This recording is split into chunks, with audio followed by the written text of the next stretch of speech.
শুক্রবার সকালে কিশোরগঞ্জের জেলা পাবলিক লাইব্রেরি মিলনায়তনে নতুন নেতৃত্বের অধীনে সংগঠনের ভবিষ্যৎ লক্ষ্য, চিন্তাভাবনা ও কর্ম পরিকল্পনা শীর্ষক সংবাদ সম্মেলন করা হয়।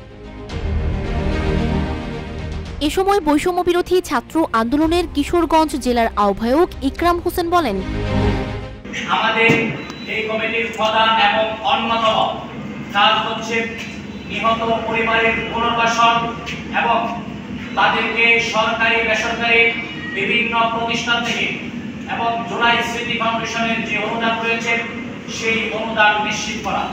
বৈষম্য বিরোধী ছাত্র আন্দোলনে যারা হামলা করেছে, গুলি করেছে, যারা দেশীয় অস্ত্রশস্ত্র দিয়ে আমাদের উপর আক্রমণ করেছে, আওয়ামী ফ্যাসিস্ট সরকারের সন্ত্রাসী ছাত্রলীগ, যুবলীগ এবং পুলিশের যে কুলাঙ্গাররা আমাদের ছাত্র জনতার উপর হামলা করেছে, গুলি করে হত্যা করেছে, আমার ভাইদের শহীদ করেছে, তাদের বিচার নিশ্চিত করা।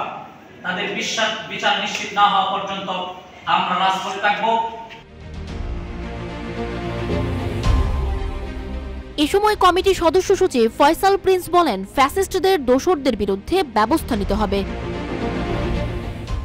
যে ফ্যাসিস্টের কারণে আজকে এই আন্দোলনের আহত নিহত পরিবারের এই অবস্থা, সেই ফ্যাসিস্টের বিচার নিশ্চিত করবো আমরা।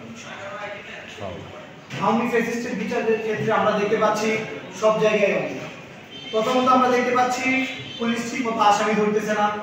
দ্বিতীয়ত দেখতে পাচ্ছি আসামি যখন ধরা হচ্ছে 1 মাস 15 দিন 10 দিন 20 দিন কিছু কিছু জায়গায় আমরা দেখতে পাচ্ছি অগ্রিম জামিন নিয়ে চলে আসতেছে।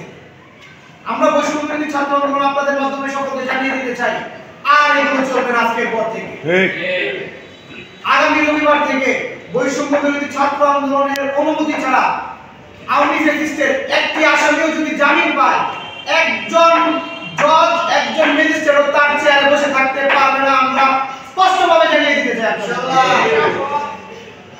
আমরা আরো বলতে চাই, যারা আন্দোলন পরবর্তী সময়ে তার ভাই, তার মামা, তার চাচা, তার খালা এইভাবে যারা মামলা থেকে মিসিং হয়ে গেছে, আমাদের বৈষম্য বিরোধী ছাত্র আন্দোলনের পক্ষ থেকে এখন পর্যন্ত কোনো মামলা করা হয়নি, সেটা পরে সকলে অবগত আছে।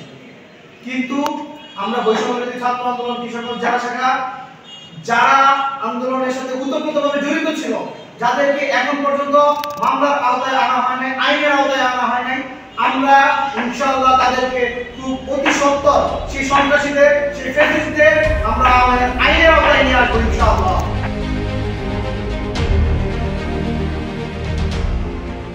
সংবাদ সম্মেলনে বৈষম্য বিরোধী ছাত্র আন্দোলনের নতুন কমিটি নেতারা ছাড়াও জেলায় কর্মরত প্রিন্ট ও ইলেকট্রনিক মিডিয়া সাংবাদিকরা উপস্থিত ছিলেন।